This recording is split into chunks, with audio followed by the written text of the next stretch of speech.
ఇప్పుడు మీకు 3 రొటీన్ డైలాగులు చెప్తా. 1, ఒకప్పుడు ప్రేమ అంటే త్యాగం, స్నేహం అంటే ప్రాణం. 2, ఈ మధ్య మనుషులు నమ్మడం కన్నా పావులు నమ్మడం బెటర్ అనిపిస్తుంది, సమాజం బాగా పాడైపోయింది. 3, ఎవరు ఎలాంటోళ్ళు తెలుసుకోవడం చాలా కష్టమైపోయింది. అసలు ముచ్చటగా ఈ 3 ముచ్చట్లు ఎందుకు చెప్తున్నానంటే, మనుషులు మారిపోయారు, ఒకప్పట్లాగా లేరు, ఇవన్నీ ఫేక్ ముచ్చట్లు. ఒకప్పుడు కూడా మోసాలు చేసేవాళ్ళు ఉన్నారు, ఒకప్పుడు కూడా నమ్మేవాళ్ళు ఉన్నారు, ఒకప్పుడు కూడా నమ్మించే వాళ్ళు ఉన్నారు. అప్పుడు ఇన్ని ఆప్షన్స్ లేవు, కొన్ని ఆప్షన్స్ ఉండేది, అయినా ఫూల్స్ అవుతూ ఉండేవాళ్ళు. ఇప్పుడు ఆప్షన్స్ ఎక్కువ అయ్యాయి, అందుకే ఫూల్స్ ఎక్కువ అవుతున్నారు. మోసం చేసేవాడు, మోసపోయేవాళ్ళు అప్పుడు ఉన్నారు, ఇప్పుడు ఉన్నారు. పర్సంటేజ్ మారింది అంతే. మోసపోవడం మారలేదు, మోసం చేసేవాళ్ళు తగ్గలేదు. ఈయన ఎంటైర్ సిరీస్ మొత్తం మనుషుల గురించి అని ముందే చెప్పాను కాబట్టి ఈరోజు ఫేక్ మనుషుల్ని, ఫేక్ లవ్ స్టోరీస్ని, టాక్సిక్ రిలేషన్షిప్స్ని ఎలా అవాయిడ్ చేయాలో తెలుసుకుందాం. అట్లాగే ఆ ట్రాప్లో మనకు తెలియకుండా మనం ఎలా పడుతున్నామో కూడా తెలుసుకుందాం. Welcome to day 4, welcome to our channel. Let's begin the show.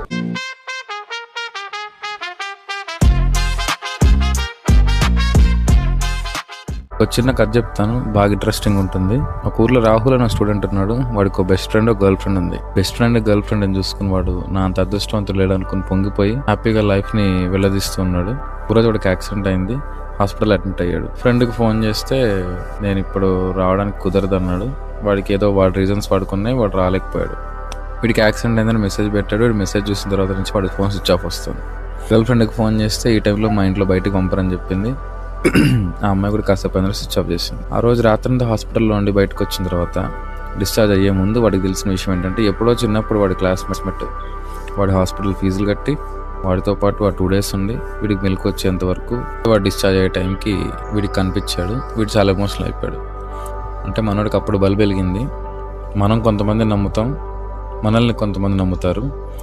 ఈ మధ్యలో ఉండే డిఫరెన్స్ తెలుసుకోకపోవడమే ఏ రిలేషన్లో అయినా ఫెయిల్యూర్కి పెద్ద రీజన్.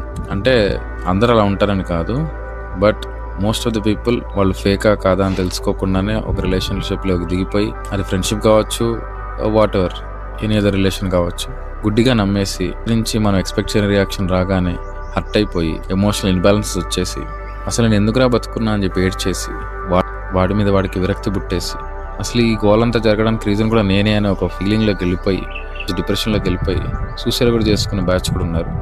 రెగ్యులర్గా మనం మనుషులు వాళ్ళ మనస్తత్వాల గురించి మాట్లాడుకుంటున్నాం కాబట్టి నా జనరేషన్, నా జూనియర్స్, నా స్టూడెంట్స్ వీళ్ళ దగ్గర అయితే ఇంకా ఎక్కువ చూస్తున్నాను. ఈ తొందరగా ఒక పర్సన్ని ఫ్రెండ్ గానో, గర్ల్ ఫ్రెండ్ గానో, బాయ్ ఫ్రెండ్ గానో మన లైఫ్లోకి రానిచ్చేసి తర్వాత వాళ్ళు మన ఎక్స్పెక్టేషన్స్ తగ్గట్టు లేరని చెప్పి దానికి కూడా వాళ్ళనే బ్లేమ్ చేసేసి మోసం చేస్తున్నారని తెలిసినా ఆ అమ్మాయి అలా ఆలోచించదులే, ఏచి ఆ అబ్బాయి అలాంటోడు కాదులే, ఇలాంటి గుడ్డి నమ్మకంతో వెళ్ళిపోయి తర్వాత ఏడ్చే రోజులు నాకు తెలిసిన వాళ్ళెవరికి, నేను తెలిసిన వాళ్ళెవరికి రాకూడదని మనిషి గురించి మాట్లాడుకుంటున్న ఈ సిరీస్లో ఈ పాయింట్ని కూడా కలిపాను. సో ఈ కథ ద్వారా నేను ఏం చెప్పాలనుకుంటున్నానో 3 pointsగా డివైడ్ చేస్తాను. Multiple relationships. ఒకటేసారి నలుగురితో చాట్ చేయడం అనేది ఒక ట్రెండ్ అయిపోయింది అనుకుంటున్నారు. యాక్చువల్గా అది ఒక అడిక్షన్. నలుగురు నన్నే పట్టించుకుంటున్నారు, నలుగురు నా వెంట పడుతున్నారు అని చూపించుకోవడం అనేది ఒక రోగం. ఆ రోగం అంత తొందరగా మానుకుంటే అంత బెటర్. మనం నలుగురితో రిలేషన్షిప్లో ఉన్నాము, మనం నలుగురితో చాట్ చేస్తున్నాము అన్నప్పుడు మనల్ని చూస్తున్న నలుగురు, ఈ నలుగురిలో ఎవరిని వదిలేసినప్పుడు కూడా రారు. మళ్ళీ వాళ్ళని నువ్వే పిలిపించుకుని నువ్వు బాధపడే టైంలో స్టఫ్ అంతా వాళ్ళకిచ్చి వాడు తింటూ ఉంటే నీ బాధంతా వాడికి చెప్తూ ఉంటే వాడు వింటున్నట్టు యాక్టింగ్ చేస్తూ కాసేపు నేను ఓదార్చి వెళ్ళిపోతాడు. ఎవడి గురించి రోజు మొత్తంలో 10 నిమిషాల కన్నా ఎక్కువ ఆలోచించడు, ఎక్సెప్ట్ మన పేరెంట్స్. ఏ ఒక్కడు మన గురించి వాడి పర్సనల్ లైఫ్ని త్యాగం చేసి రాడు. ఫస్ట్ ఆ మాయలోంచి బయటకు వచ్చేయండి. ఎగ్జాంపుల్ చెప్పాలంటే, షాపింగ్ మాల్కి వెళ్ళి బట్టలు సెలెక్ట్ చేసుకుంటున్నట్టు మనం మనుషుల్ని సెలెక్ట్ చేసుకోకూడదు. ఇక్కడ క్వాంటిటీ ఇంపార్టెంట్ కాదు, క్వాలిటీ ఇంపార్టెంట్. నీతో ఎంతమంది ఉంటున్నారు అనే దానికన్నా నీ కోసం ఎంతమంది వస్తారు అనేది ఇంపార్టెంట్. నీ కోసం వచ్చే వాళ్ళందరూ నువ్వంటే ఇష్టపడి, నిన్ను ప్రేమించి, నిన్ను గౌరవించి, నీతో వాళ్ళకున్న రిలేషన్ని స్ట్రాంగ్ చేసుకోవడానికి తెగించి వస్తారు. నీకు హార్ష్గా ఉంటుంది, బట్ దిస్ ఈస్ ఫ్యాక్ట్. ఎందుకంటే ఇది చాలా పెద్ద ట్రాప్. మనిషి తన ఒరిజినాలిటీని మిస్ అయిపోతున్నాడు. అది as well wisher I'm telling you to don't be in this trap. మనం మంచితనాన్ని పొందడానికి కూడా ఒక అర్హత ఉండాలి అని నా స్ట్రాంగ్ ఫీలింగ్. అక్కడ మీద మనం జాలి చూపించవచ్చు, కరుణ చూపించవచ్చు, పోన్లే 10 రూపాయలు ఇవ్వచ్చు. అలాగే అని అడిగాడు కదా అని మనసు ఇచ్చేయలేం కదా. ఇంకా హెల్తీగా ఉండడానికి మన కోసం ఒక పర్సన్ ఎదురు చూస్తున్నాడు అని అంటే ఎక్స్పీరియన్స్ చేయడానికి కూడా చాలా బాగుంటుంది. గుడ్డిగా నమ్మడం అనేది గొప్పతనం కాదు, వెర్రితనం. ఎదుటి వ్యక్తిని నమ్మడం తప్పు కాదు, మన మనసుని విరిచేసేంత పవర్ వాడికి ఇవ్వడం మాత్రం చాలా తప్పు. So be careful before trusting anyone. Trust అనేది చాలా వాల్యుబుల్ థింగ్. ఒకళ్ళని నమ్ముతున్నాను అని చెప్పడం చాలా ఈజీ, కానీ నిజంగా ఒక వ్యక్తిని నమ్మడం అనేది చాలా గొప్ప విషయం.